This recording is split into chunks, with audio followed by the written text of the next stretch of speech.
अस्सलाम वालेकुम स्टूडेंट्स, मैं हूं एहसान और आप लोग देख रहे हैं डीप कॉन्सेप्शन बायोलॉजी का चैनल। और आज हमारे पास जो टॉपिक है वो प्रोबेबली जो चैप्टर 1 है उसका लास्ट टॉपिक है।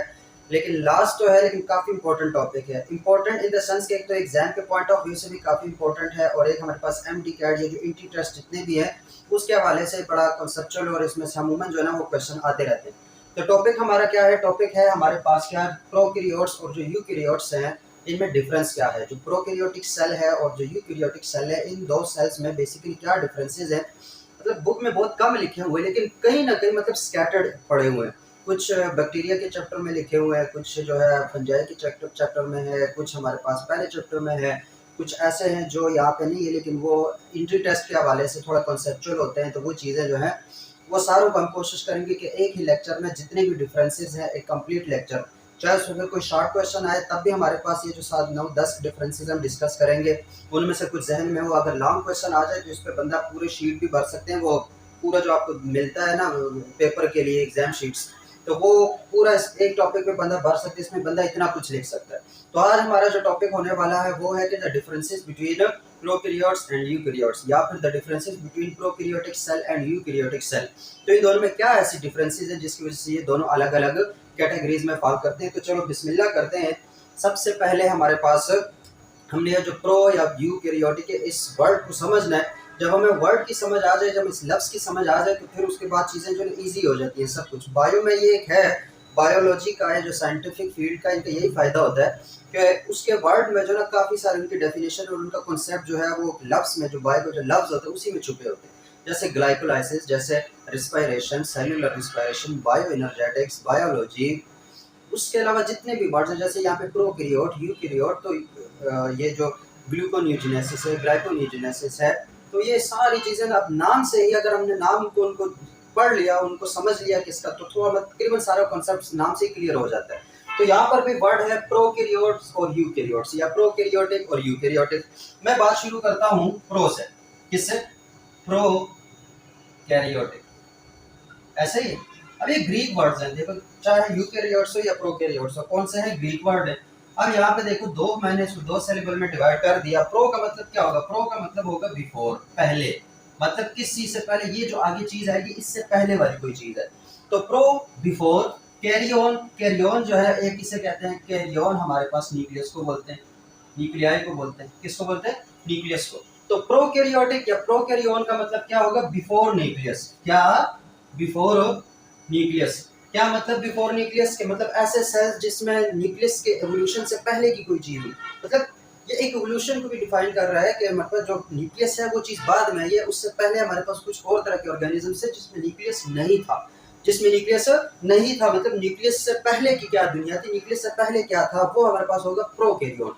तो यहाँ पे प्रोकैरियोट्स का मतलब ऐसे ऑर्गेनिज्म, ऐसे लिविंग सेल्स जिनके अंदर न्यूक्लियस, प्रॉपर न्यूक्लियस नहीं होता, उसको क्या कहेंगे? प्रोकैरियोट्स। यही हमारे पास पहले डिफरेंस इसका न्यूक्लियस का जो आ जाता है वो नाम से ही पता चल रहा है। प्रोकैरियोट्स ऐसे लिविंग सेल जिसके अंदर वेल डिफाइंड न्यूक्लियस नहीं होता। प्रॉपर जो न्यूक्लियस को हमने डिस्कस किया था, उसके अंदर न्यूक्लियर मेम्ब्रेन होती है, न्यूक्लियोप्लाज्म, डीएनए, आरएनए, बहुत कुछ। प्रॉपर वो काम जो है, ऐसे सेल जिनमें ये प्रॉपर न्यूक्लियस नहीं होता, उसको कहेंगे हम प्रोकैरियोट्स। उसको क्या बोलेंगे? प्रोकैरियोट्स। तो प्रोकैरियोट्स से नाम ही पता चल गया कि ऐसे सेल जिनके अंदर न्यूक्लियस एब्सेंट होगा। न्यूक्लियस जो वेल डिफाइंड, ये बात याद रखना, वेल डिफाइंड या प्रॉपर जो न्यूक्लियस है वो उसके अंदर, प्रोकैरियोट्स के सेल उसके अंदर नहीं होगा। उसके बाद चलते हैं यूकैरियोट्स पे। तो यूकैरियोट्स, कैरियोट्स का तो पता चल गया कि वो न्यूक्लियस होगा। यू का मतलब क्या होगा? यू का मतलब होगा वेल, प्रॉपर। क्या होगा? वेल या फिर प्रॉपर। तो यूकैरियोट्स मतलब ऐसे सेल्स, ऐसे लिविंग सेल जिनके अंदर प्रॉपर न्यूक्लियस होगा, उसको हम क्या कहेंगे? यूकैरियोट्स। उसको क्या कहेंगे? यूकैरियोट्स। ऐसे सेल जिनके अंदर न्यूक्लियस प्रॉपर नहीं होता या न्यूक्लियस एब्सेंट होता है, उसको क्या बोलते हैं? प्रोकैरियोट्स। और ऐसे सेल जिनके अंदर प्रॉपर न्यूक्लियस होता है, प्रॉपर उसके बाद वेल डिफाइंड रीजन होता है जिसके अंदर प्रॉपर न्यूक्लियोटिक एक्टिविटीज हो रही होती है, सारा न्यूक्लियस का प्रोसेस होता है, न्यूक्लियस की पूरी ऑर्गेनेली पड़ी होगी, उसको हम कहेंगे यूकैरियोट्स। तो यहाँ से समझ आया कि ये बेसिक डिफरेंस है, ये तो सबको पता है। नाम से हमने निकाल दिया किसके अंदर न्यूक्लियस होगा या नहीं होगा। पहली डिफरेंस के प्रोकैरियोट्स के अंदर न्यूक्लियस नहीं होता, जबकि यूकैरियोट्स के अंदर न्यूक्लियस होता है। ऐसा ही है। तो पहले हमारे पास आ गई कि हमारे पास न्यूक्लियस के अंदर जो न्यूक्लियस है वो प्रोकैरियोट्स में एब्सेंट होगा, यूकैरियोट्स में प्रेजेंट होगा।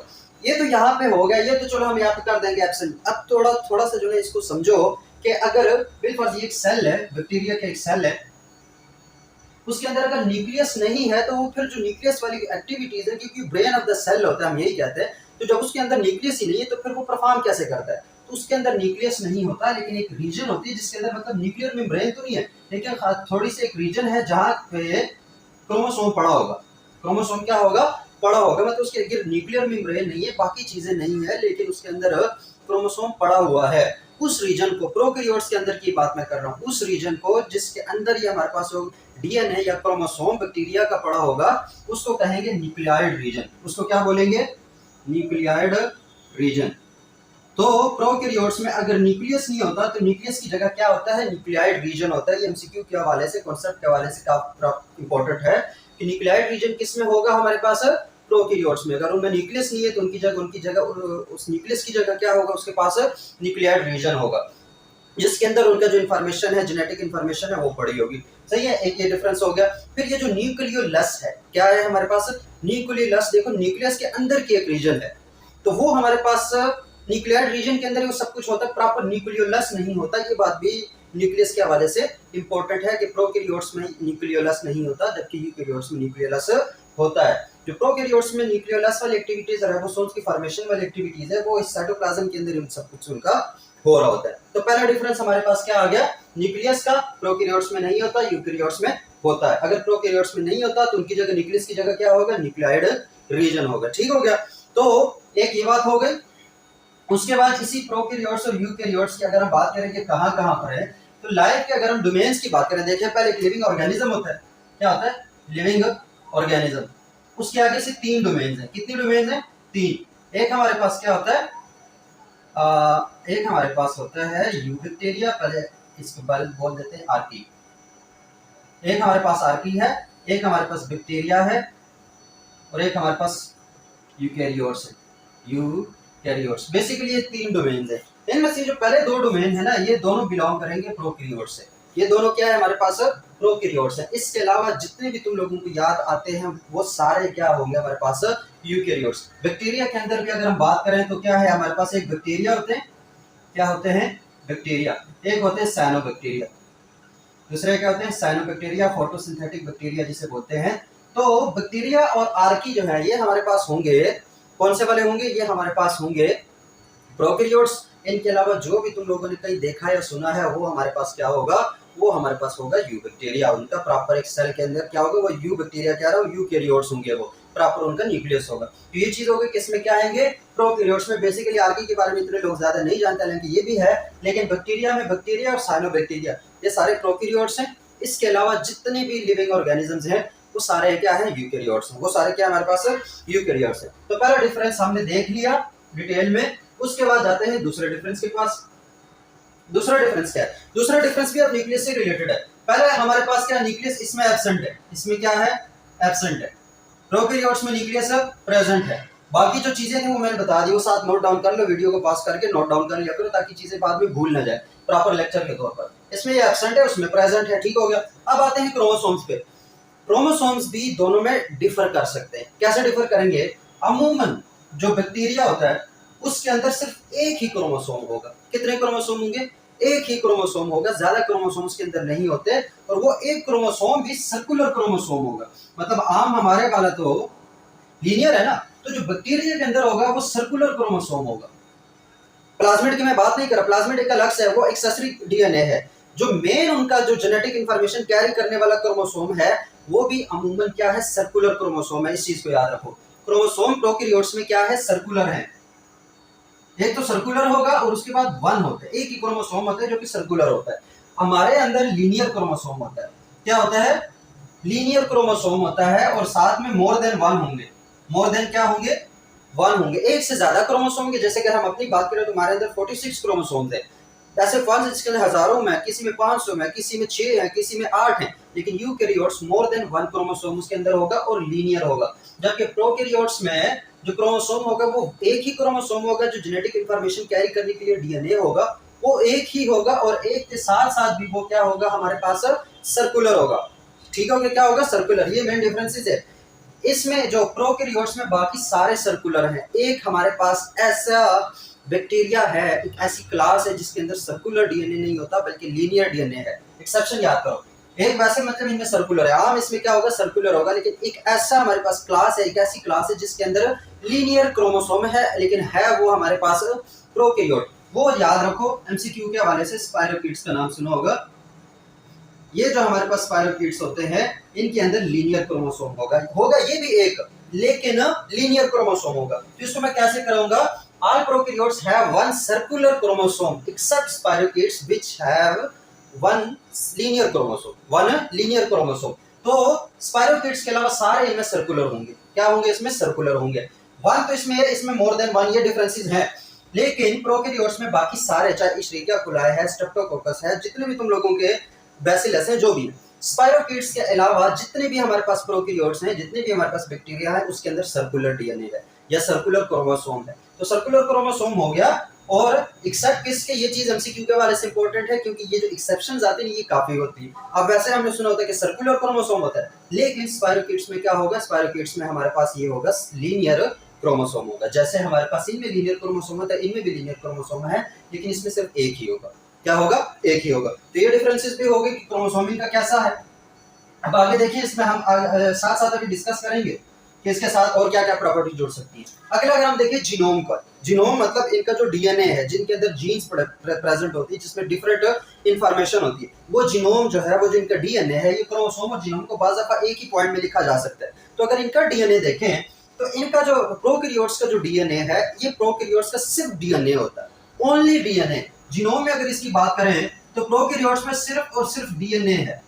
क्या है हमारे पास, डीएनए। अब डीएनए तो यूकैरियोट्स में भी होता है, लेकिन जो उसमें जीनोम होता है उसमें सिर्फ डीएनए नहीं होता, बल्कि डीएनए के साथ साथ कुछ स्पेशलाइज्ड प्रोटीन्स होती हैं जिसको बोलते हैं हिस्टोन्स प्रोटीन। कौन सी, हिस्टोन प्रोटीन्स। तो वो यूकैरियोट्स में डीएनए है और वो प्रोटीन के गिर्द लिपटा होता है। देखो न्यूक्लियोसोम स्ट्रक्चर याद आ रहा है, ये हिस्टोन प्रोटीन था, उसके ऊपर जो हमारे पास डीएनए है वो डबल रैप कर जाता है और फिर आगे बढ़ता है, फिर आगे और हिस्टोन होता है, फिर उस पर रैप करता है, फिर और स्टोन होता है, फिर उस पर रैप करता है, और इस तरीके से ये फिर उसकी कंडेंसेशन शुरू हो जाती है, जो क्रोमैटिन वाले चैप्टर में था। तो ये इसके अंदर हिस्टोन प्रोटीन्स होती है, उसके ऊपर डीएनए रैप किया हुआ होता है। इस जीनोम में, इस जो प्रोकैरियोट्स में, उसमें कोई हिस्टोन प्रोटीन नहीं होती, ओनली डीएनए होता है। यूकैरियोट्स में डीएनए भी है और साथ में वो हिस्टोन जो प्रोटीन्स है, उनकी जीनोम में हिस्टोन प्रोटीन्स और उसके ऊपर डीएनए रैप हुआ होता है। लेकिन प्रोकैरियोट्स में सिर्फ और सिर्फ डीएनए होता है। क्या होता है हमारे पास, डीएनए। और वो भी कौन सा डीएनए होगा, अगर क्रोमोसोम सर्कुलर है तो इट्स मीन कि जो डीएनए है वो भी इनका सर्कुलर होगा। वो क्या होगा, ये पॉइंट काफी इंपॉर्टेंट है, ये जो सर्कुलर वाला, क्योंकि आगे फिर बहुत सारे, खासतौर पर बायोटेक्नोलॉजी में जब हम जेनेटिक रिकॉम्बिनेशन या क्लोनिंग और इस तरह की चीजों में जाएंगे तो फिर वहां पे फिर थीटा क्लोनिंग और ये चीजें जो ना वो काफी कम्प्लेक्स हो जाएगा यहाँ पे। तो वहां पे फिर ये चीजें काफी इंपॉर्टेंट है, याद रखना कि अगर इसके अंदर क्रोमोसोम सर्कुलर है तो इट्स मीन इसका डीएनए सर्कुलर है। बेसिकली क्या है कि हमारे पास एक डीएनए है जो कि सर्कुलर है, इसको मैं ऐसे कर लेता हूं, अब ये डीएनए लग रहा है, ठीक है। तो वो एक ही सर्कुलर डीएनए है, किसके अंदर, प्रोकैरियोट्स के अंदर एक ही सर्कुलर डीएनए होगा, जबकि इनके अंदर लीनियर डीएनए है। यूकैरियोट्स में क्या होगा, हमारे पास लीनियर डीएनए है।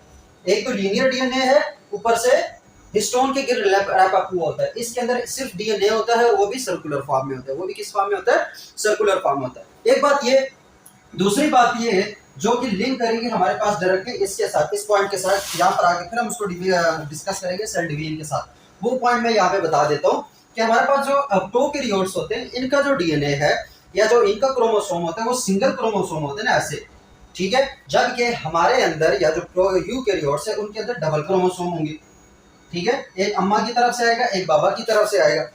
वहां पे ऐसा सीन ही नहीं है, वही जो हमारे पास सेल है, प्रोकैरियोटिक सेल है, वही डिवाइड करके उसी को आधा करके आगे उनकी प्रोजेनी में जा रहा होता है। उसके अंदर सिंगल हमारे पास क्या होगा, जीनोम है, जबकि यहाँ पे एक हमारे पास क्रोमोसोम है तो उसी की एक कॉपी भी होगी। अगर एक क्रोमोसोम पापा की तरफ से तो उसी की कॉपी मामा की तरफ से, या फिर अगर एक फादर की तरफ से आ रहा है तो एक हमारे पास मदर की तरफ से आएगा। तो हमारे पास हर जीन की दो दो कापियां एटलीस्ट प्रेजेंट होती हैं। कितनी कापियां, दो। बेफर्ज मैं कहता हूं कि आंखों का कलर या आई कलर की कोई जीन है हमारे प्रेजेंट है हमारे जीनोम में, उसको मैं क्या देता हूं यहाँ पे कि उसके अंदर इस तरह की जीन प्रेजेंट है।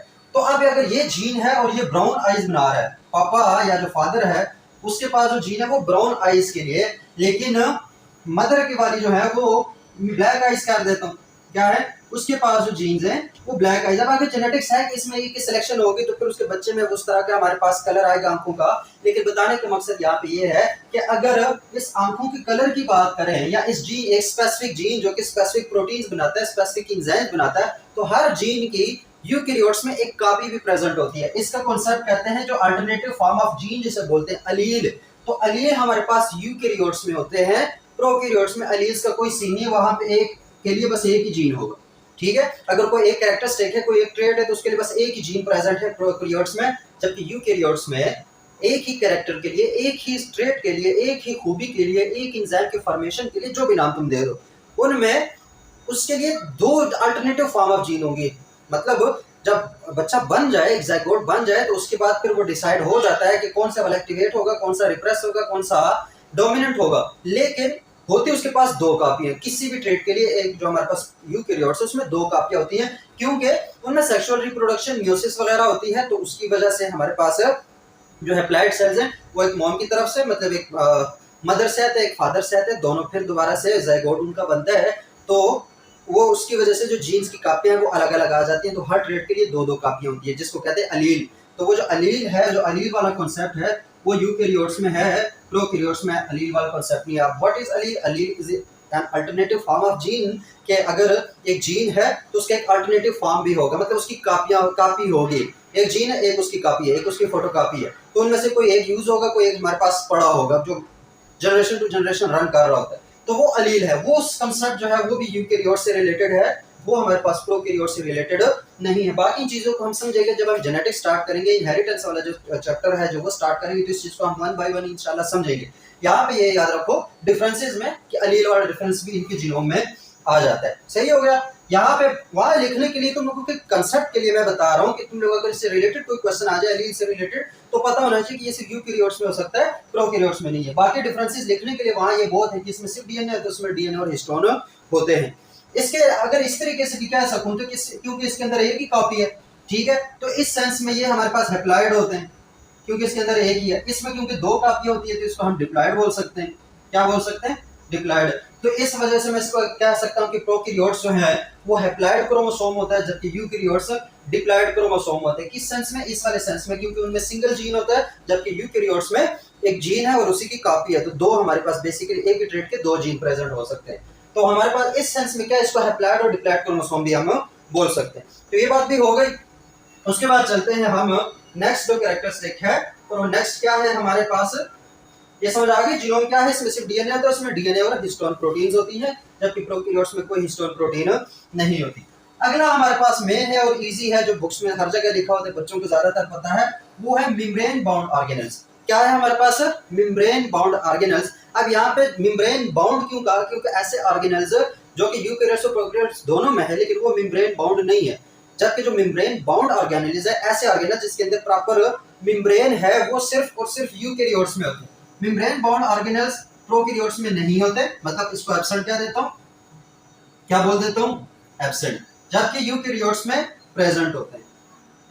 यूकेरियोट्स में हमारे पास मेम्ब्रेन बाउंड ऑर्गेनेल्स प्रेजेंट है। इसका मतलब क्या है कि यूकेरियोट में आपने अभी तक जितना भी पढ़ लिया था, Golgi body, endoplasmic reticulum, lysosome, mitochondria, chloroplast, centriole, या सेंट्रियोल तो मेम्ब्रेन बाउंड नहीं है, जो फ्लैजिलम है लेकिन वो थोड़ा डिफरेंट है। तो ये जो ऑर्गेनेलीज है ना, ये प्रोक्सिसोम, ग्लाइक्सिसोम, ये सारी चीजें ये बैक्टीरिया में नहीं होती, ये होती है सिर्फ और सिर्फ यूकेरियोट्स में। बैक्टीरिया के अलावा चाहे फंजाई है, चाहे एल्गी है, चाहे प्लांट्स है, चाहे एनिमल्स है, हम में कोई भी है, उनमें तो ऑर्गेनेल्स हैं, मेम्ब्रेन बाउंड ऑर्गेनेल्स हैं। लेकिन हमारे पास प्रोकैरियोट्स में या फिर बैक्टीरिया और साइनोबैक्टीरिया में मेम्ब्रेन बाउंड ऑर्गेनेल्स नहीं है। अब क्वेश्चन यहाँ पे उठता है, बिल्फर्ज में यहाँ पे कह देता हूँ कि हमारे पास हमारा ही सेल है, उसके अंदर माइटोकॉन्ड्रिया पड़ा हुआ है। क्या पड़ा हुआ है? माइटोकॉन्ड्रिया पड़ा। क्वेश्चन उठता है कि अगर प्रोकैरियोट्स के पास माइटोकॉन्ड्रिया ही नहीं है, तो mitochondria is the power house of the cell, वहीं से तो सारी एनर्जी जनरेट होती है जो सेल को मिल रही होती है। तो अगर प्रोकैरियोट्स में माइटोकॉन्ड्रिया ही नहीं है, तो फिर वो एनर्जी उनको कैसे मिलती है? तो क्वेश्चन वैलिड क्वेश्चन है, लेकिन इसका मैं बता दूं कि यहाँ पर ठीक है माइटोकॉन्ड्रिया नहीं है, लेकिन माइटोकॉन्ड्रिया बेसिकली इसके अंदर भी तो एंजाइम्स होते हैं जो कि एनर्जी प्रोडक्शन का काम कर रहे होते हैं। क्या होते हैं? इंजाइम्स होते हैं। तो यहाँ पे वो इंजाइम्स या वो प्रॉपर जो स्ट्रक्चर्स हैं वो एक मेम्ब्रेन के अंदर बाउंड हो जाते हैं, माइटोकॉन्ड्रिया बन जाता है। जबकि हमारे पास प्रोकैरियोट्स में भी हमारे पास वो इंजाइम्स होते हैं यहाँ पे, लेकिन वो प्रॉपर किसी मेम्ब्रेन में बाउंडेड नहीं होते। तो वो इंजाइम उसके लिए एनर्जी प्रोवाइड कर रहे होते हैं, वो एनर्जी बना रहे होते हैं, लेकिन वो किसी मेम्ब्रेन में लिपटे हुए नहीं होते, प्रॉपर उनका कोई ऑर्गेनल स्ट्रक्चर नहीं होता। तो यही सेम लॉजिक जो है, जितने भी तुम लोगों को जब इस हवाले से कोई क्वेश्चन उठेंगे कि अगर ये इसमें है और उसमें नहीं है तो उसमें वो परफॉर्म कैसे हो रहा है, वही हो रहा है कि एंजाइम अवेलेबल हो सकते हैं लेकिन वो प्रॉपर मेम्ब्रेन बाउंड ऑर्गेनल्स नहीं है, प्रॉपर उनका कोई स्ट्रक्चर नहीं है। क्योंकि यहाँ पे तो माइटोकॉन्ड्रियल एंजाइम्स है जो सेलुलर रेस्पिरेशन में यूज होंगे, वो माइटोकॉन्ड्रिया के अंदर हैं, यहाँ पर भी होंगे, लेकिन वो सेल मेम्ब्रेन और साइटोप्लाज्म में उनके बिखरे होंगे, उनके स्पेशलाइज्ड एंजाइम्स होंगे, लेकिन स्पेशलाइज्ड मेम्ब्रेन बाउंड ऑर्गेनल नहीं होंगे। तो ये बात याद रखना। तो क्या हुआ, जो मेम्ब्रेन बाउंड ऑर्गेनल्स है, जिसमें जितने भी तुम लोगों की मेम्ब्रेन बाउंडेड ऑर्गेनल्स जहन में आती है वो सारी लिख दो कि प्रेजेंट होती है। इसमें माइटोकॉन्ड्रिया भी प्रेजेंट है, क्लोरोप्लास्ट भी प्रेजेंट है, इसके अंदर गोल्जी बॉडी भी प्रेजेंट है, इसके अंदर एंडोप्लाज्मिक रेटिकुलम भी प्रेजेंट है। ये सारी चीजें जो अगर लाइसोसोम प्रेजेंट है, उसके बाद न्यूक्लियस प्रेजेंट है, सारी मेम्ब्रेन बाउंड ऑर्गेनल्स हो जाती हैं। तो वो सारी इसमें प्रेजेंट होती है, प्रोकैरियोट्स में वो प्रेजेंट नहीं होती। ये बात हो गई। उसके बाद अगले इस पे चलते हैं। अगला हमारे पास क्या है, राइबोसोम्स का डिफरेंस। ये सारे डिफरेंसेस हैं, ठीक है। पहला डिफरेंस था न्यूक्लियस का, फिर क्रोमोसोम, जीनोम, फिर मेम्ब्रेन बाउंड ऑर्गेनल्स की बात कर ली। अब चलते हैं राइबोसोम्स के डिफरेंस पे। अब राइबोसोम जो है वो प्रोकैरियोट्स और यूकैरियोट्स दोनों में होते हैं।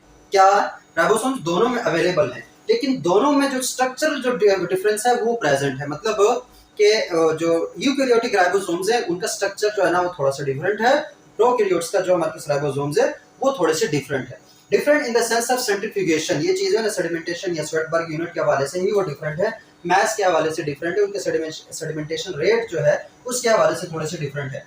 राइबोसोम्स अगर हम प्रोकैरियोट्स में बात करें तो अवेलेबल है, यस, क्योंकि प्रोटीन, राइबोसोम्स का काम क्या है, प्रोटीन बनाना। तो प्रोटीन तो दोनों को जरूरत होती है, प्रोकैरियोट्स को भी और यूकैरियोट्स को भी जरूरत होती है। तो जब दोनों को जरूरत है तो मतलब राइबोसोम्स तो प्रेजेंट है, दोनों में प्रेजेंट है। वहां पर डिस्पर्स्ड हुए होते हैं प्रोकैरियोट्स में।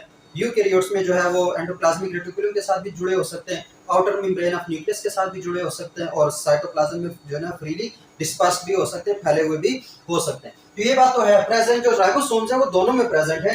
लेकिन अगर राइबोसोम्स की बात करें तो राइबोसोम्स स्ट्रक्चर के हवाले से अगर देखें तो इसके दो यूनिट्स होते हैं, एक बड़ा यूनिट होता है और एक छोटा यूनिट होता है। एक लार्जर यूनिट है और एक हमारे पास क्या होता है, स्मॉलर यूनिट। तो जो हमारे पास स्मॉलर यूनिट है, ये जो यूनिट है ना यहाँ पे आके डिफरेंसेस क्रिएट हो जाते हैं। जो स्मॉलर यूनिट है प्रोकैरियोट में, किसमें, प्रोकैरियोट में। प्रोकैरियोट में जो स्मॉलर यूनिट है वो 30s का होता है। कितना होता है, 30s का, 30 स्वेटबर्ग्स का होता है। अब ये s जो है ये हमारे पास अगर इसको समझना तो प्रॉपर जो राइबोसोम्स का लेक्चर है या जो सेडिमेंटेशन रेट का लेक्चर है, जो सेडिमेंटेशन इक्वेशन कैसे डिराइव होती है, वहां पे एस को कंप्लीटली समझाएगा कि एस किस चीज को रिप्रेजेंट करते हैं, इसका मतलब क्या है। साइंटिफिकेशन में इसका काफी बड़ा इंपॉर्टेंट रोल है। तो वो जो हमारे पास जो लार्जर यूनिट होता है और जो स्मॉलर यूनिट है किसमें, प्रोकैरियोट्स में, वो 30s का होता है। जबकि यूकैरियोट्स में जो स्मॉलर यूनिट होता है वो 40s का होता है। किसका होता है, 40s का होता है। किसकी बात कर रहा हूँ, स्मॉलर यूनिट की। ये हमारे पास स्मॉलर यूनिट है, ये क्या हमारे पास है, स्मॉलर यूनिट है। अगर हम लार्जर यूनिट की बात करें, बड़े यूनिट की बात करें, ये जो बड़ा पार्ट है अगर इसकी बात करें तो वो प्रोकैरियोट्स में होता है 50s का। किसका होता है, 50s का। जबकि यूकैरियोट्स में वही लार्जर यूनिट कितने s का होगा, 60s का। किसका होगा, 60s का। मतलब अगर स्मॉलर यूनिट की बात करें तो 30s है इन केस ऑफ प्रोकैरियोट्स, वही स्मॉलर यूनिट 40s है इन केस ऑफ यूकैरियोट्स। अगर लार्जर यूनिट की बात करें तो ये 50s है इन केस ऑफ प्रोकैरियोट्स और 60s है इन केस ऑफ यूकैरियोट्स। और मैं बताया कि अगर s छोटा है तो इट्स मीन कि ये हमारे पास जल्दी जो ना वो सेडिमेंटेशन के प्रोसेस में है, जिसका जितना ये s ज्यादा होगा वो जल्दी बैठ जाएगा। अब 30s वाला जल्दी बैठेगा या 40s वाला, तो ऑटोमेटिकली जहन में आ जाना चाहिए कि जो 40s वाला वो जल्दी बैठ जाएगा, 30s वाला थोड़ा टाइम लगेगा सेडिमेंट होने में। किसमें होने में, मतलब अगर इस s को मैं बेसिकली बता दूं तो अगर कोई पार्टिकल है उसकी सर्टिफिकेशन होने के बाद वो पार्टिकल यहाँ नीचे कितनी देर में बैठता है वो उसका s है, वो उसका स्वेटबर्ग यूनिट है, वो उसका सेडिमेंटेशन रेट है। तो बेसिकली ये टाइम को डिफाइन कर रहा होता है, तो कितनी देर में बैठता है वो इसका s है। तो यहाँ पर जो दोनों में डिफरेंसेस है वो क्या है, लार्जर और स्मॉलर यूनिट की डिफरेंसेस है। फिर ओवरऑल कलेक्टिवली अगर हम राइबोसोम्स के हवाले से बात करें तो जो हमारे पास प्रोकैरियोटिक राइबोसोम्स होते हैं वो दोनों मतलब मिलकर टोटल राइबोसोम इस पूरे के अगर मैं बात करता हूं तो वो 70s होता है इन केस ऑफ प्रोकैरियोट्स। अब ये 70s क्यों होते हैं उसके लिए प्रॉपर मैं उतना डिटेल में नहीं जा रहा, वो जो लेक्चर है सेडिमेंटेशन रेट वाला उस चीज को देख लो, राइबोसोम्स वाले लेक्चर के साथ ही होगा। तो इसमें ये 70s का होता है प्रोकैरियोटिक आ रहा है जो हमारे पास क्या होता है राइबोसोम्स, जबकि यूकैरियोटिक राइबोसोम्स होता है 80s का। किसका होता है? 80s का। मतलब इसमें राइबोसोम 80 वाला है, इसमें राइबोसोम 70 वाला। अब बाज़ दफा कुछ ऐसे एंटीबायोटिक ड्रग्स होती हैं जो कि राइबोसोम्स को टारगेट करती हैं। किसको टारगेट करती है? राइबोसोम्स को। तो एंटीबायोटिक मींस ये कोई बैक्टीरिया के खिलाफ कोई हम ड्रग यूज करते हैं तो वो जाके बैक्टीरिया के ही राइबोसोम्स को खत्म कर देते, तो फिर प्रोटीन नहीं बनेगी, प्रोटीन नहीं बनेगी तो फिर बैक्टीरिया ग्रो नहीं करेगा, ग्रो नहीं करेगा तो बीमारी फैलेगी नहीं। ये सिंपल फड्डा है इसका। लेकिन अब ये है कि जो टारगेटेड ड्रग डिलीवरी है ना उसमें इसका रोल हो जाता है, क्योंकि वो हम पे असर नहीं करती, वो एंटीबायोटिक हमारे राइबोसोम्स को कुछ नहीं कहती, बैक्टीरिया के राइबोसोम को मार देती है। तो क्यों मारती है? क्योंकि उनका जो राइबोसोम है वो थोड़ा डिफरेंट है। तो ड्रग को ऐसे डिजाइन किया जाता है कि जाके टारगेटेड वो 70s वाला राइबोसोम है उसी को टारगेट करे, ना कि 80s वाले को। तो जहां पर भी उसको ब्लड में या बॉडी में 70s वाला मिलेगा तो इट्स मीन के वो क्या है हमारे पास, क्या है हमारे पास, वो प्रोकैरियोटिक है। अगर वो प्रोकैरियोटिक है तो इट्स मीन इसको मार दो, और अगर 80s है तो मतलब अपना है तो उसको फिर ड्रग कुछ नहीं कहते। तो ये जो टारगेटेड ड्रग डिलीवरी है उसमें भी इस चीज का थोड़ा रोल है। तो ये समझ आ गया कि राइबोसोम जो होते हैं बाकी दोनों के फंक्शन सेम है, दोनों प्रोटीन बना रहे होते हैं। उसके लिए यूकैरियोट्स के लिए भी राइबोसोम प्रोटीन बनाते हैं, प्रोकैरियोट्स के लिए भी राइबोसोम्स क्या बनाते हैं? प्रोटीन बनाते हैं। लेकिन वो जो इनका सेडिमेंटेशन रेट के हवाले से जो डिफरेंस है, जो यूनिट्स के हवाले से डिफरेंस है, वो थोड़ा है कि प्रोकैरियोट्स में जो राइबोसोम्स होते हैं वो 70s वाले होते हैं, जबकि यूकैरियोट्स में जो राइबोसोम्स होते हैं वो कौन से वाले होते हैं? 80s वाले होते हैं। तो ये डिफरेंस भी आ गया। तो इसको मैं अब सिंपली ये जो लार्जर और स्मॉलर ये मैंने इंडिविजुअली बता दिया, क्योंकि कभी कभी एमसीक्यूज में ये भी आ जाते हैं कि इसका स्मॉलर यूनिट कितना होता है, लार्जर यूनिट कितना होता है, etc। तो यहाँ पे 70s है और यहाँ पे 80s है। एक ये डिफरेंस हो गया। उसके बाद आगे चलते हैं अगले डिफरेंस पे। अगला डिफरेंस हमारे पास क्या है? अगला डिफरेंस है सेल वॉल का। किस चीज का? सेल वॉल का। अब सेल वॉल जो है वो यूकैरियोट्स की कुछ सेल्स में भी प्रेजेंट है, प्रोकैरियोट्स में भी प्रेजेंट है। यूकैरियोट्स में अगर हम हमारे सेल्स को निकाल दें तो हमारे अंदर तो सेल नहीं है, सेल वॉल कह रहा हूँ, हमारे अंदर सेल वॉल नहीं होता। लेकिन जो प्लांट्स है या जो हमारे पास एल्गी और क्या है फंजाई है उसके अंदर सेल वॉल प्रेजेंट है, जो कि वो क्या हमारे पास यूकैरियोटिक सेल्स हैं लेकिन उनके अंदर भी सेल वॉल है, हमारे अंदर नहीं है। प्रोकैरियोट्स में भी सेल वॉल होती है। तो cell wall outer most covering होती है किस चीज की? एक सेल की, जो कि उसको शेप प्रोवाइड कर रही होती है। तो वो दोनों में प्रेजेंट है, उसका मसला नहीं है। इनका जो स्ट्रक्चर है कि जो सेल वॉल किस में किस चीज का बना हुआ है वो डिफर कर जाता है। बेसिकली हमारे पास अगर हम प्लांट की बात करें तो हम सेल वॉल के चैप्टर में इस चीज को, सेल वॉल के लेक्चर में हमने देख लिया था कि जो प्लांट सेल्स है उनका सेल वॉल किस चीज का बना होता है? सेल्यूलोज का। किस चीज का बना होता है? सेल्यूलोज का। ऐसा ही है, हमने सेल वॉल वाला जो टॉपिक था उसमें पढ़ लिया था कि जो प्लांट का सेल वॉल है वो सेल्यूलोज का बना है। इसी तरीके से जो फंजाई का सेल वॉल है, फंजाई का सेल वॉल किस चीज का बना था? बताओ जरा। काइटिन का। किसका बना था? काइटिन का। अब सेल्यूलोज की बात करें चाहे काइटिन की बात करें है ये दोनों पॉलीसेकेराइड कार्बोहाइड्रेट्स हैं। दोनों क्या है हमारे पास? अब कार्बोहाइड्रेट्स हैं। हाँ ठीक है, इसमें अमीनो ग्रुप आया होता है, नाइट्रोजन प्रेजेंट है, उसमें नाइट्रोजन नहीं होता, वो अलग से आपस में डिफरेंसेस हैं, लेकिन दोनों ये हैं कार्बोहाइड्रेट्स। तो अगर मैं बात करूं कि यूकैरियोट्स में अगर वो सेल वॉल है तो वो बना होगा कार्बोहाइड्रेट्स को। अगर थोड़ा सा और डिफाइन करें तो सेल्यूलोज और काइटिन दोनों पॉलीसेकेराइड्स हैं। तो यूकैरियोट्स में सेल वॉल पॉलीसेकेराइड्स का बना है। किसका बना है? पॉलीसेकेराइड्स का, जिसमें प्लांट सेल सेल्यूलोज का बना होगा और जो फंजाई वाला वो काइटिन का बना होगा। ये अलग से एमसीक्यू है, ठीक है। लेकिन ओवरऑल जो सेल वॉल ऑफ यूकैरियोट्स है जिसमें प्लांट्स फंजाई एल्गी वगैरह आ जाते हैं तो उसमें ये सेल्यूलोज और काइटिन का डिफरेंस है, लेकिन वो दोनों बने होंगे पॉलीसेकेराइड्स के। जो सेल वॉल ऑफ यूकैरियोट्स है वो बना होगा पॉलीसेकेराइड का। प्रोकैरियोट्स में भी सेल वॉल होता है, बैक्टीरिया के बाहर भी सेल वॉल होता है, लेकिन उसके वो पॉलीसेकेराइड का नहीं बना होगा। एक चीज ये याद रखना कि उसके अंदर सेल वॉल होता है। फिर एक और एमसीक्यू है मायोप्लाज्मा, माइकोप्लाज्मा भी इसको बोलते हैं या मायोप्लाज्मा। हमारे पास एक बैक्टीरिया है उसके अंदर सेल वॉल नहीं होता, उसके अंदर सेल वॉल नहीं होता। ये एक एक्सेप्शन है जो एमसीक्यू के हवाले से याद आया तो इसको याद कर लो। माइकोप्लाज्मा भी हो सकता है, मायोप्लाज्मा भी हो सकता है, जो नाम बुक में लिखा हुआ है कहीं पर, उस चीज को याद कर लो। तो बाकी जो बैक्टीरिया है जो प्रोकैरियोट्स उसमें अंदर सेल वॉल होता है, मतलब आउटर मोस्ट कवरिंग होती है उसकी, लेकिन वो पॉलीसेकेराइड की नहीं बनी होगी, वो बनी होगी पेप्टिडोग्लाइकन की। किसकी? पेप्टिडोग्लाइकन की। अब पेप्टिडोग्लाइकन क्या है, इन दोनों में डिफरेंस क्या है? वो प्योर पॉलीसेकेराइड है, प्योर कार्बोहाइड्रेट्स है। ये प्योर कार्बोहाइड्रेट्स नहीं है, बल्कि कार्बोहाइड्रेट्स और प्रोटीन्स ने मिलकर एक स्ट्रक्चर बनाते हैं जिसको पेप्टिडोग्लाइकन कहते हैं। यहाँ पे देखो पेप्टिडोपेप्टाइड से निकला है जो कि प्रोटीन होते हैं। ग्लाइकन जो है वो हमारे पास क्या है, कार्बोहाइड्रेट है। तो ये दोनों मिला के हमारे पास पेप्टिडोग्लाइकन से हमारे पास क्या होता है, प्रोकैरियोट्स का जो सेल वॉल है वो किसका बना होता है, पेप्टिडोग्लाइकन का। पेप्टिडोग्लाइकन क्या होता है कि बेसिकली हमारे पास ये क्या होंगे, बिलफर्ज मैं क्या देता हूँ कि ये हमारे पास है,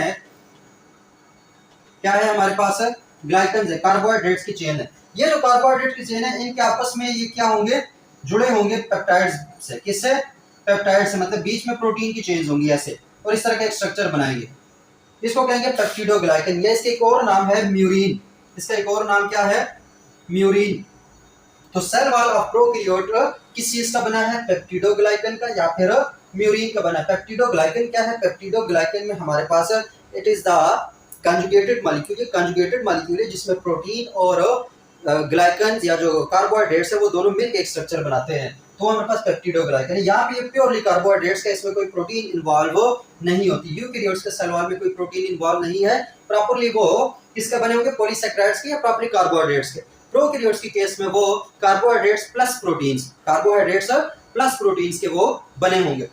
इसके अंदर फिर वो थोड़ा सा अगर हम मजीद डिफरेंशिएट करना चाहें तो ज्यादा साइनोबैक्टीरिया जो होते हैं उसमें म्यूरिन के साथ साथ म्यूरामिक एसिड भी होता है। अब म्यूरामिक एसिड इज मतलब वो पेप्टिडोग्लाइकन नहीं होता। म्यूरामिक एसिड हमारे पास बेसिकली अमीनो शुगर होते हैं। अमीनो शुगर मतलब वो शुगर ही होगा, कार्बोहाइड्रेट होगा, लेकिन उसमें एक हाइड्रोक्सिल ग्रुप की जगह अमीनो ग्रुप आया होगा, वो म्यूरामिक एसिड हो जाता है, जो कि साइनोबैक्टीरिया में हो सकता है। म्यूरिन तो होता है लेकिन साथ में म्यूरामिक एसिड होता है, जबकि बाकी जो बैक्टीरिया उसमें सिर्फ म्यूरिन होगा या फिर पेप्टिडोग्लाइकन होगा। तो एक डिफरेंस आ गया दोनों में कि प्रोकैरियोट्स के जो सेल वॉल है वो पेप्टिडोग्लाइकन का बना होता है, जबकि यूकैरियोट्स का जो सेल वॉल है वो हमारे पास किस चीज का बना होगा, पॉलीसैकेराइड्स का।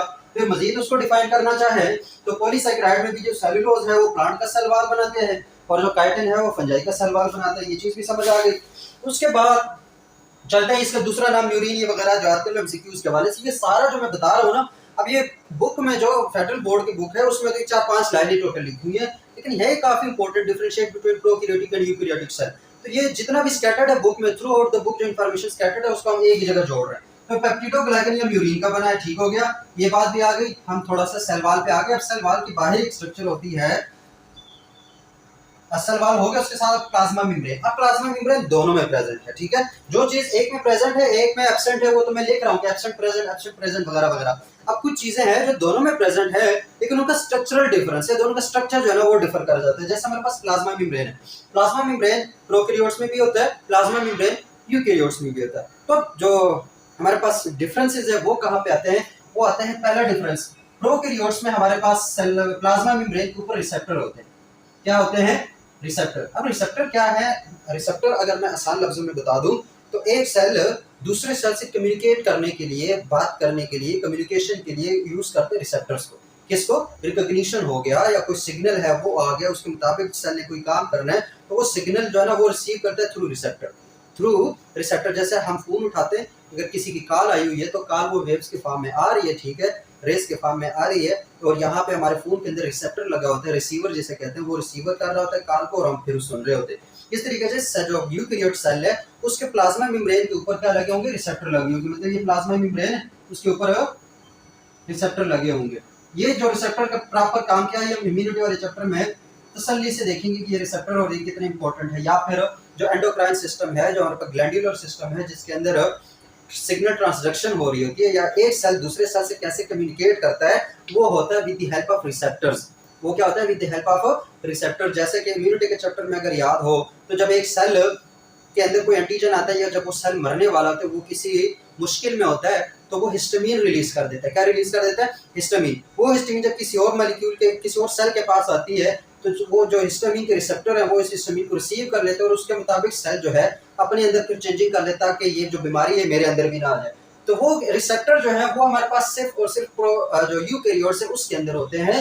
प्रोकैरियोट्स के प्लाज्मा मेम्ब्रेन के ऊपर कोई रिसेप्टर नहीं होता। तो यहाँ पे नो रिसेप्टर, नो रिसेप्टर्स, जबकि यहाँ पे रिसेप्टर्स प्लाज्मा मेम्ब्रेन के ऊपर अवेलेबल होते हैं। एक ये चीज, एक और डिफरेंस है plasma membrane of prokaryotes and eukaryotes, और ये डिफरेंस वो कौन सा है, तो जो कोलेस्ट्रॉल है, जो स्टीरोल्स है, जो कोलेस्ट्रॉल होता है वो हमारे पास यूकैरियोट्स में तो होता है। यूकैरियोट्स में कोलेस्ट्रॉल या फिर दूसरे स्टीरोल्स अवेलेबल है, फैट का कंपोनेंट अवेलेबल है कोलेस्ट्रॉल की फॉर्म में या फिर प्लांट की केस में दूसरे स्टीरोल की फॉर्म में। लेकिन जो हमारे पास बैक्टीरिया है या जो प्रोकैरियोट्स है उसके अंदर कोई कोलेस्ट्रॉल भी नहीं होगा, कोलेस्ट्रॉल भी नहीं होगा। तो ये डिफरेंस आ गया प्लाज्मा मेम्ब्रेन में कि प्लाज्मा मेम्ब्रेन और प्रोकैरियोट जो है उसके अंदर कोई रिसेप्टर भी नहीं होता। रिसेप्टर क्या है, कम्युनिकेट करने के लिए सेल एक दूसरे के साथ सिग्नल कम्युनिकेट करने के लिए जो स्ट्रक्चर यूज करते हैं। अब रिसेप्टर भी बेसिकली हमारे पास कार्बोहाइड्रेट्स के बने होंगे या फिर उसके ग्लूकोज अमीन के बने होंगे, डिफरेंट है, उसके हम ज्यादा डीप में नहीं जा रहे। वो हमारे पास सिर्फ और सिर्फ यूकैरियोट्स के प्लाज्मा मेम्ब्रेन के ऊपर हो सकते हैं, प्रोकैरियोट्स के प्लाज्मा मेम्ब्रेन के ऊपर कोई रिसेप्टर नहीं होते। जबकि कोलेस्ट्रॉल जो है वो भी हमारे पास यूकैरियोट के प्लाज्मा मेम्ब्रेन में होता है, जो कि हमारे पास ये थर्मो टेम्परेचर को कंट्रोल कर रहा होता है या फ्लूइडिटी को कंट्रोल कर रहा होता है, वो सारा काम जो है। लेकिन हमारे पास वो प्रोकैरियोट्स में कोलेस्ट्रॉल भी नहीं होता। तो ये डिफरेंस हो गया किसका, प्लाज्मा मेम्ब्रेन का, कि वो हमारे पास किसमें, प्रोकैरियोट्स में है, लेकिन उसके ऊपर कोई रिसेप्टर नहीं है, कोई कोलेस्ट्रॉल नहीं है। जबकि यूकैरियोट्स के ऊपर जो प्लाज्मा है उसमें कोलेस्ट्रॉल भी है और उसमें रिसेप्टर्स भी हैं। उसके बाद अगला जो डिफरेंस है वो फ्लैजिलम है। अब सेल से थोड़ा सा बाहर जाते हैं, फ्लैजिलम भी दोनों में प्रेजेंट है। वो यूकैरियोटिक सेल में भी हो सकते हैं, जैसे कि हमारा स्पर्म सेल है, फ्लैजिलम, सीलिया और फ्लैजिला का जो स्ट्रक्चर उस पर हमने कंप्लीटली बात की थी कि वहां पर भी सीलिया और फ्लैजिला है, तो ये हमारे पास हो सकते हैं। अब सीलिया और फ्लैजिला में यही फर्क है कि फ्लैजिला थोड़ा लंबा होगा, सीलिया थोड़ा छोटा होगा, बाकी डिफरेंस दोनों के सेम है। तो वो फ्लैजिलम जो है, या अगर इसको मिलाकर पड़े ज्यादा, एक से ज्यादा तो फ्लैजिला हो जाते हैं। तो वो प्रेजेंट तो दोनों में है, प्रेजेंट दोनों में है, लेकिन दोनों में फर्क है उसके स्ट्रक्चर में, फ्लैजिला के स्ट्रक्चर में, उसके लोकोमोशन में, इस चीजों में फर्क है। जो बैक्टीरियल फ्लैजिला है वो और चीज है, जो यूकैरियोट का फ्लैजिला है वो और चीज है। कैसे, मेरे पास हमारे पास एक सेल था, एक बेसल बॉडी थी और इससे एक फ्लैजिला निकला हुआ था, एक फ्लैजिला निकला हुआ। तो यूकैरियोट की बात करें तो अगर इस यूकैरियोट के फ्लैजिलम को हम अंदर से देख रहे थे तो इसके अंदर मतलब ये फ्लैजिला है ना, ये क्या है, एक फ्लैजिला। उस फ्लैजिला के अंदर भी बहुत सारे छोटे छोटे ट्यूब्स थे जिसको माइक्रोट्यूब्यूल्स बोल रहे थे। याद आया, हमारे पास 9+2 के अरेंजमेंट में 2 बीच में थे और 9 डुप्लेक्स होते वो बाहर थे,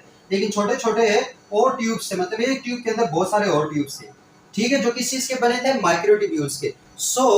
जो हमारे पास यूकैरियोट का फ्लैजिला है वो बना होता है माइक्रोट्यूब्यूल्स का। वो किस चीज का बना होगा, जो फ्लैजिलम है यूकैरियोट्स का वो बना होगा माइक्रोट्यूब्यूल्स का। किसका, माइक्रोट्यूब्यूल्स का। जबकि हमारे पास फ्लैजिलम में जो प्रोकैरियोट है उसके अंदर माइक्रोट्यूब्यूल होता ही नहीं है, उसके अंदर माइक्रोट्यूब्यूल नहीं होता। सो वहां पर फ्लैजिला जो बना होगा वो एक प्रोटीन है जिसको कहते हैं फ्लैजिलीन, जिसको क्या बोलते हैं, फ्लैजिलीन प्रोटीन। तो यहाँ पे जो फ्लैजिलम है, जो हमारे पास प्रोकैरियोट्स का फ्लैजिलम है वो फ्लैजिलीन प्रोटीन का बना होगा, जबकि हमारे पास यूकैरियोट्स का जो फ्लैजिला है वो माइक्रोट्यूब्यूल्स का बना होगा। या अगर इसके हवाले से याद करना है तो माइक्रोट्यूब्यूल्स किसके बने होंगे, ट्यूबिलिन के। अब है ये दोनों ही प्रोटीन, ये भी प्रोटीन है, ये भी प्रोटीन है, लेकिन ये ट्यूबिलिन का स्ट्रक्चर और होता है, फ्लैजिलीन का स्ट्रक्चर थोड़ा सा और होता है। तो ये डिफरेंसेस है। जो प्रोकैरियोट का फ्लैजिला है वो फ्लैजिलीन प्रोटीन का बना है, यूकैरियोटिक का जो फ्लैजिला है वो ट्यूबिलिन प्रोटीन का बना है। ठीक हो गया, ये डिफरेंस याद रहेगा। इसके अलावा एक और डिफरेंस होता है, और वो दूसरा डिफरेंस क्या है, मूवमेंट के हवाले से डिफरेंस। जब हमने सीलिया और फ्लैजिला का स्ट्रक्चर पढ़ रहे थे, हमने कहा था कि जो फ्लैजिला है वो अनड्यूलेटिंग मोशन करता है। कौन सी मोशन करता है, अनड्यूलेटिंग मोशन। अनड्यूलेटिंग मोशन मतलब वेव्स की फॉर्म में ऐसे ऐसे, ठीक है, या विपिंग जिसको बोलते थे, लैशिंग जिसको बोलते थे। तो जो अनड्यूलेटिंग मोशन है वो यूकैरियोटिक फ्लैजिला में होती है। यूकैरियोटिक फ्लैजिला में कौन सी मोशन होती है, अनड्यूलेटिंग मोशन या विपिंग वाली मोशन। अनड्यूलेटिंग या फिर ये इस तरह की मोशन, ठीक है, ये विपिंग वाली अनड्यूलेटिंग मोशन। ये किसकी कैरेक्टरिस्टिक है, यूकैरियोटिक फ्लैजिला की। प्रोकैरियोटिक फ्लैजिला में अनड्यूलेटिंग मोशन नहीं होती। प्रोकैरियोटिक जो फ्लैजिला है उसके अंदर रोटेटरी मोशन होती है। क्या होती है, ये फ्लैजिला बाहर निकला हुआ तो ये मोशन करेगा, मतलब ये गोल गोल रोटेट करेगा और इसके साथ जो सेल है वो आगे मूव फॉरवर्ड करेगा। काम दोनों का सेम है, ये भी हेल्प करता है सेल को मूव करने में। जो ये फ्लैजिला है इसका काम भी है सेल को मूव करने में, लेकिन उनका जो फ्लैजिला का स्ट्रक्चर है उसमें डिफरेंसेस हैं कि इसमें ट्यूबिलिन का बना होगा, ये फ्लैजिलीन का बना है। फिर इसके जो वेव, जो फॉर्म है, जो मोशन का तरीका है, जो तरीकाकार है, जो वे है, वो अनड्यूलेटिंग मोशन है। जबकि फ्लैजिलम ऑफ प्रोकैरियोट्स जो है उसमें रोटेटरी मोशन है। कौन सी मोशन है, रोटेटरी मोशन है। ये गोल गोल घूमते हैं, वो हमारे पास अनड्यूलेटिंग मोशन वेव की फॉर्म में जो है वो मोशन कर रहे होते हैं। ये दो फर्क हो गए। उसके अलावा अगर एक और तीसरा फर्क बता दूं तो ये वाला जो अरेंजमेंट है 9+2 अरेंजमेंट, ये भी सिर्फ और सिर्फ अगर फ्लैजिला की बात करें कि जो हमारे पास यूकैरियोटिक फ्लैजिला है उसके अंदर माइक्रोट्यूब्यूल्स जो हैं वो 9+2 अरेंजमेंट में अरेंज हुए होते हैं। मतलब माइक्रोट्यूब्यूल्स का अरेंजमेंट क्या है, 9+2। जबकि हमारे पास जो फ्लैजिलम है प्रोकैरियोट्स का उसके अंदर 9+2 अरेंजमेंट का कोई कॉन्सेप्ट नहीं है। उसमें जो फ्लैजिलिन की ट्यूब्स हैं ये एक दूसरे के ऊपर इंटरवाइंड करके फ्लैजिलम सा बना देते हैं। क्या बना देते हैं, फ्लैजिलम से, मतलब यही हमारे पास ऐसे इंटरवाइंड करके एक फ्लैजिला बनाएंगे। सही हो गया। जबकि वहां पे प्रॉपर अरेंजमेंट है, 9 जो डुप्लेट्स हैं वो पेरिफेरल पार्ट में है, 2 सिंगलेट्स जो है वो बीच में है। तो वहां पे 9+2 अरेंजमेंट है। किसमें? यूकेरियोट्स में 9+2 अरेंजमेंट है, प्रोकैरियोट्स के केस में कोई 9+2 अरेंजमेंट नहीं होती। जो फ्लैजिलन की ट्यूब्स है वो एक दूसरे के ऊपर कॉइल करके एक फ्लैजिला सा बना देते हैं। सही हो गया। तो ये थोड़े से इसके डिफरेंसेस थे। मेन डिफरेंसेस क्या है, ये तो साथ में मोशन वाला भी याद करो, सारे हमारे पास मेन है। यहाँ पे लिखने के लिए कि फ्लैजिलीन का बना होगा हमारे पास, और दूसरे में ट्यूबुलिन या माइक्रोट्यूब्यूल्स का बना होगा। अब यहीं से हमारे पास दूसरी चीज आ जाती है, साइटोस्केलेटन। अब साइटोस्केलेटन क्या है? साइटोस्केलेटन हमारे पास सेल के अंदर वो थ्रेड लाइक स्ट्रक्चर जो सेल को शेप भी प्रोवाइड कर रहे हैं, सेल को ट्रांसपोर्ट सिस्टम भी प्रोवाइड कर रहे हैं, सेल को हरकत भी करवा रहे हैं, मूव भी करवा रहे हैं, मूवमेंट भी दे रहे हैं। वो हमारे पास साइटोस्केलेटन है जो सेल की शेप भी मेंटेन किए हुए।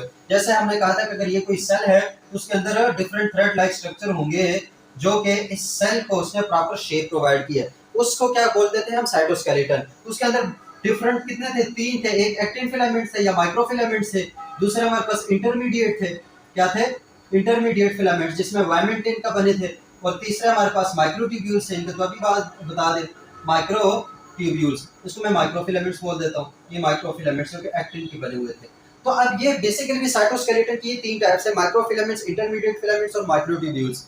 ये जो है ये काम, ये सिर्फ और सिर्फ जो साइटोस्केलेटन है वो हमारे पास प्रेजेंट होता है यूकेरियोट्स में। किसमें? साइटोस्केलेटन प्रेजेंट होता है यूकेरियोट्स में, साइटोस्केलेटन प्रोकैरियोट्स में एब्सेंट होते हैं। प्रोकैरियोट्स में ना कोई माइक्रोफिलामेंट्स होंगे, ना कोई हमारे पास इंटरमीडिएट फिलामेंट्स होंगे, और ना ही हमारे पास कोई माइक्रोट्यूब्यूल्स होंगी। सो ये बात समझ आएगी कि जो साइटोस्केलेटन है वो सिर्फ और सिर्फ यूकेरियोट्स में प्रेजेंट है, प्रोकैरियोट्स में कोई इस तरह का सिस्टम प्रेजेंट नहीं है। सही हो गया। तो साइटोस्केलेटन भी है, साइटोस्केलेटन में वही 3 तरह के जो हमारे पास माइक्रोफिलामेंट्स, इंटरमीडिएट और माइक्रोट्यूब्यूल्स, वो सिर्फ और सिर्फ यूकेरियोट्स में होते हैं, प्रोकैरियोट्स में उनका कोई कॉन्सेप्ट नहीं है। उसके बाद आखिरी और सबसे इंपॉर्टेंट जो है सेल डिवीजन है। कि सेल डिवीजन जो है वो दोनों में डिफर कर सकती है। सेल डिवीजन हमारे पास दोनों में डिफरेंट है। जो प्रोकैरियोट्स हैं वो अलग तरीके से डिवाइड करते हैं, जो यूकेरियोट्स हैं वो अलग तरीके से डिवाइड करते हैं। अब अगर मैं यूकेरियोट्स पे आता हूं तो यूकेरियोट्स में देखो सेल साइकिल हमने कहा था कि एक सेल है। क्या है? एक सेल है। फिर वो उसके एक फेज है जिसके अंदर न्यूक्लियस और वो सारी चीजें जो है वो हो जाती हैं, क्या हो जाती हैं? डिसॉल्व हो जाती हैं। फिर उसके बाद स्पिंडल फाइबर बनते हैं और ये अलग अलग हो जाते हैं ऐसे। उसके बाद फिर ये अलग और ये अलग हो जाते हैं, इधर भी एक क्रोमोसोम और इससे फिर 2 बन जाते हैं। अगर ये याद आ रहा हो, जैसे हमारे पास प्रोफेज था, मेटाफेज था, एनाफेज था, टीलोफेज था, तो ये हमारे पास क्या था? प्रोफेज, मेटाफेज, एनाफेज, टीलोफेज और साइटोकाइनेसिस। क्या था? साइटोकाइनेसिस। तो हमारे पास ये जो फेजेस थे ये किसके थे? ये माइटोसिस में भी थे, ये मियोसिस में भी थे। इस तरीके से जो हमारा जो यूकेरियोट का सेल है वो इसी तरीके से क्या करता है? डिवाइड करता है। कि पहले उसके अंदर डीएनए मटेरियल जो है वो डिवाइड करता है, वो डुप्लीकेट होने के बाद ये प्रोफेज में जाता है जहाँ पे न्यूक्लियस जो है वो गायब हो जाता है, न्यूक्लियोलस गायब हो जाता है। न्यूक्लियस के बाद वो जो क्रोमेटिन वो क्रोमोसोम की फॉर्म में आया होता है। फिर हमारे पास स्पिंडल फाइबर बनते हैं, वो क्रोमोसोम को अलग कर लेते हैं। अलग करने के बाद आधे एक तरफ भेज देते हैं, आधे दूसरी तरफ भेज देते हैं। फिर उसके बाद वो जो साइटोकिनेसिस होती है, साइटोप्लाज्म अंदर से पिंच आउट कर देते हैं ड्यू टू एक्टिन फिलामेंट्स, तो फिर वो अलग अलग सेल बन जाते हैं। ये जो सिस्टम था ये सारा क्या था? माइटोसिस था। और ये सेल डिवीजन किसकी थी? यूकेरियोट्स की होती है। ये क्या होती है? यूकेरियोट्स की। चाहे वो सेल डिवीजन माइटोसिस और माइटोसिस में क्या है, 1 से 2 कापियां बनती थी जिसमें एग्जैक्ट क्रोमोसोम जो है ना वो दोनों में जाते थे। मियोसिस में 1 से 4 बनती थी। 1 से कितनी? 4 सेल बनते थे। माइटोसिस में 1 से 2, मियोसिस में 1 से 4। लेकिन मियोसिस और माइटोसिस में क्या फर्क था कि इसमें क्रोमोसोम की एक एक कॉपी जाती थी चारों सेल्स में। ठीक है। तो वो डिप्लॉइड दोबारा से वो डिप्लॉइड सेल्स बनाते थे। जो मियोसिस है उससे हैप्लॉइड सेल्स बनते हैं जिसमें कुछ एग्स, मतलब अगर वो फीमेल में है तो एग बनेगा, मेल में है तो स्पर्म बनेंगे। ठीक है। फिर ये स्पर्म और जो एग है वो दोबारा मिलकर जाइगोट बनाएंगे और दोबारा से एक नया जानदार जो है वो क्रिएट हो जाएगा उस जाइगोट से। ये सारा जो सेल डिवीजन का प्रोसेस है ये किसका पार्ट है? यूकेरियोट्स का पार्ट है। प्रोकैरियोट्स में ऐसा कोई सीन नहीं है, याद रखना। प्रोकैरियोट्स में माइटोसिस मियोसिस इस तरह का कोई सीन नहीं है। ये जो माइटोसिस मियोसिस है वो किसमें सेल डिवीजन किसकी होती है? असल में ये होती है हमारे पास यूकेरियोट्स में। माइटोसिस मियोसिस के थ्रू कौन से सेल डिवाइड करते हैं? यूकेरियोट्स। जो प्रोकैरियोट्स के सेल हैं उनमें बेसिक बढ़ता है, वो इतने लंबे चक्रों में नहीं बढ़ते। वो क्या करते हैं? वो हमारे पास एक सेल है। क्या है? एक सेल है। सेल के अंदर एक क्या है हमारे पास है, क्या है, सेल के अंदर हमारे पास एक डीएनए मटेरियल है, वो डुप्लीकेट कर लेते हैं, डुप्लीकेट करने के बाद मतलब उसके दो हो जाएंगे, फिर अब एकदम से मतलब इनकी होगी एक एक में आ जाएगी, एक दूसरे में आ जाएगा। सिंपल इसकी मतलब डिवीजन है, जिसको कहते हैं बाइनरी फिशन। इसको क्या बोलते हैं, सिंपल डिवीजन है जिसको बोलते हैं बाइनरी फिशन। तो हमारे पास मतलब एक से दो, बाइनरी एक से दो ही होते हैं, दो। तो बाइनरी फिशन मतलब सिंपल हमारे जो सेल, जो बैक्टीरिया के सेल है वो कट जाते हैं, बीच में अलग अलग चले जाते हैं, ठीक है। तो हमारे पास बाइनरी फिशन होती है सेल डिवीजन के केस में, किसमें, प्रोकैरियोट्स में। जबकि यूकैरियोट्स में क्या होती है, मायोसिस माइटोसिस, ठीक है। माइटोसिस और मियोसिस किसमें होंगी, यूकैरियोट्स में। So eukaryotes can divide themselves in terms of mitosis and meiosis, while prokaryotic cells divide themselves in terms of binary fission। तो वो जो बाइनरी फिशन है वो किसका प्रोसेस है, वो हमारे पास है प्रोकैरियोट्स का प्रोसेस। फ्रेगमेंटेशन में इसमें आ जाती है, इसमें काफी वो हम जब इंशाल्लाह बैक्टीरिया का अलग से पढ़ेंगे तो उस चीजों को देखेंगे। तो जो बाइनरी फिशन है सिंपली वो प्रोकैरियोट्स में होती है, यूकैरियोट्स में आपके पास माइटोसिस मियोसिस होती है। अब यहाँ से एक चीज और याद रखो, माइटोसिस अगर मियोसिस हो रही है तो एग और जो स्पर्म बन रहे हैं वो भी सिर्फ यूकैरियोट्स का काम है। बैक्टीरिया में कोई एग कोई स्पर्म इससे चीजें कुछ नहीं बनती। वो कहते हैं तुम लोग, तुम्हारे पास टाइम बहुत ज्यादा है, एग अलग से बनाओ, स्पर्म अलग से बनाओ, फिर उनको जोड़ो और उनसे काम करो, एक ही सेल से सारा काम चला रहे हैं। तो वो हमारे पास जो एग फॉर्मेशन या जो स्पर्म फॉर्मेशन है या जो जाइगोट की फॉर्मेशन है वो भी हमारे पास यूकैरियोट्स में होता है। प्रोकैरियोट्स में स्पर्म एग इस हवाले से कुछ नहीं होता। तो अगर इस हवाले से देखें कि अगर ट्रू सेक्सुअल रिप्रोडक्शन, अब सेक्सुअल रिप्रोडक्शन बेसिकली क्या है कि एक में स्पर्म बनेंगे, दूसरे में हमारे पास क्या बनेंगे, एग बनेगा, फिर इन दोनों का मिलाप होगा, कॉम्बिनेशन होगा, तो स्पर्म और जो एग है वो आपस में मिलकर ज़ायगोट बना के एक नया जानदार बनाएंगे, ये सेक्सुअल रिप्रोडक्शन होती है। तो अगर इस हवाले से देखें तो फिर हमारे पास प्रोकैरियोट्स में कोई सेक्सुअल रिप्रोडक्शन नहीं होती, यूकैरियोट्स में सेक्सुअल रिप्रोडक्शन होती है। प्रोकैरियोट्स में इस सेंस में कि यार एग बने, स्पर्म बने, फिर उनका जाइगोट बने और उससे नया बैक्टीरिया बने, तो इस तरह की सेक्सुअल रिप्रोडक्शन जो है वो हमारे पास बैक्टीरिया में नहीं होती। हाँ, बैक्टीरिया में ये केस हो सकता है, बैक्टीरिया में उस सेंस में तुम कुछ जो रिकॉम्बिनेशन है, जो जेनेटिक रिकॉम्बिनेशन है, जो डीएनए की कॉम्बिनेशन है, अगर उसको सेक्सुअल रिप्रोडक्शन कहते हैं तो फिर हाँ, फिर पॉसिबल है, इसमें प्रोकैरियोट्स में भी पॉसिबल है। वो क्या है कि हमारे पास ये एक बैक्टीरिया है, दूसरा बैक्टीरिया, अगर ये थोड़ा मारा हो तो ये अपना डीएनए जो है इसको ट्रांसफर कर देते हैं और इसको अपने डीएनए के साथ मिला देते हैं। तो इस तरह की जो, अगर इसको तुम सेक्सुअल रिप्रोडक्शन कहते हो, मतलब जो डीएनए की कॉम्बिनेशन है उसको सेक्सुअल रिप्रोडक्शन कहते हो, फिर तो ये पॉसिबल है। वगरना उसमें एग फॉर्मेशन, स्पर्म फॉर्मेशन, ये सारी चीजें जो है, स्पर्मेटोजेनेसिस, oogenesis, ये सारी चीजें यूकैरियोट्स में होती हैं, प्रोकैरियोट्स में ये काम नहीं होते। नहीं तो प्रोकैरियोट्स में एक और सिस्टम भी है जिसमें वो पिलाए आपस में मिल जाते हैं और जो हमारे पास यहाँ का ज्यादातर जो प्लाज्मिड होता है वो चला जाता है दूसरे वाले के पास, तो इसको भी कभी कभी कंजुगेशन है। तो अगर इस तरह की कॉम्बिनेशन को सेक्सुअल रिप्रोडक्शन तुम कहते हो तो वो फिर पॉसिबल है। लेकिन ट्रू जो सेक्सुअल रिप्रोडक्शन है वो प्रोकैरियोट्स में नहीं होती, वो यूकैरियोट्स का जो है ना वो खासा है या ट्रेट है या एबिलिटी है कि वो यूकैरियोट्स जो है वो स्पर्म और ज़ायगोट बनाते हैं। ये बात हो गई। ये कुछ डिफरेंसेस थी जो कि काफी इंपॉर्टेंट थी in terms of exam point of view से, एमटीकैट के हवाले से, ईटा के हवाले से, एनडब्ल्यूटी के हवाले से, या जो भी कोई एंट्री टेस्ट है जिसमें first year second year involve होता है तो उसमें फिर कंसेप्चुअल क्वेश्चन पूछे जाते हैं। तो उसमें बहुत सारी चीजें जो है वो आज के लेक्चर में अल्हम्दुलिल्लाह डिस्कस हो गई हैं। तो फिर भी अगर कोई पॉइंट रह जाता है तो कमेंट कर दिया करो। मैं कोशिश करता हूँ कि सारे जो पॉइंट्स होते हैं उससे रिलेटेड वही की जगह कंपाइल करके उस पर एक ही लेक्चर बनाया जाए, जैसे ये हुआ। तो फिर भी अगर कोई पॉइंट रह जाता है तो कमेंट सेक्शन में तुम लोगों को अपना ही है, वहाँ पे कमेंट कर दिया करो। या कहीं पे लगता हो कि ये सीन तो कुछ ऐसा होता है, ऐसा क्यों हो रहा है, ऐसे क्यों बता रहे हैं, तो वहाँ पर भी मतलब जो जहन में है वो कमेंट में पूछ लिया करो। मैं कमेंट्स जो है वो पढ़ता रहता हूँ, तो कमेंट्स पे इंशाल्लाह जरूर जवाब जो है ना वो मिल जाता है। तो ये इसके साथ हमारे जो differences between prokaryotes and eukaryotes था उसमें थोड़ी सी काविश की, थोड़ी सी मतलब मेहनत की है और एक ही जगह पे कंपाइल किया। तो होप्स आप लोगों को काफ़ी सारी चीज़ें जो है वो क्लियर हो गई होंगी, काफ़ी सारी चीज़ें समझ आ गई होंगी। यही क्वेश्चन है, अगर शॉर्ट में आ जाए तो इनमें से कोई भी इंपॉर्टेंट डिफरेंसेस लिख दो। लॉन्ग में आ जाए ये तो यहाँ पे मैंने टेबल की फॉर्म में लिख दिया ना, ये अगर इसको तुम हेडिंग के फॉर्म में लिखोगे तो कई सारी शीट्स और ये जो जितनी बातें हमने की उस पर लास्ट से तो सोचो तो फिर तो 10 नंबर आ गए तो अगले ने 20 नंबर दे देना कि इतना सारा तुम लोगों ने लिख लिया। तो लेकिन ये है कि तुम ये जो जहन में ये चीज़ कुछ बैठ जाती है, उसमें कुछ भूल जाती है, कुछ बैठ जाती है, इस वजह से मैं कहता हूँ कोशिश क्या करोगे नोट डाउन कर लिया करो ताकि वो चीज़ें बार बार आके यूट्यूब पे देखना ना पड़े, बल्कि तुम लोगों के पास कहीं लिखा हुआ हो कि अच्छा ये बात ऐसे है। जब जहन में हो तो फिर वहाँ पे लिखना उसका कोई मुश्किल काम नहीं है। तो यहीं पे आके हम अपना जो लेक्चर है वो एंड कर देते हैं। होप्स आप लोगों को समझ आ गई होगी। अगर समझ आ गई हुई है तो फिर सब्सक्राइब कर दो, ये लाइक का बटन भी प्रेस कर लिया करो और कमेंट्स भी कर लिया करो। कमेंट्स करने से खुशी होती है। तो बाकी मुझे दुआओं में याद रखो, अपना बहुत सारा ख्याल रखो।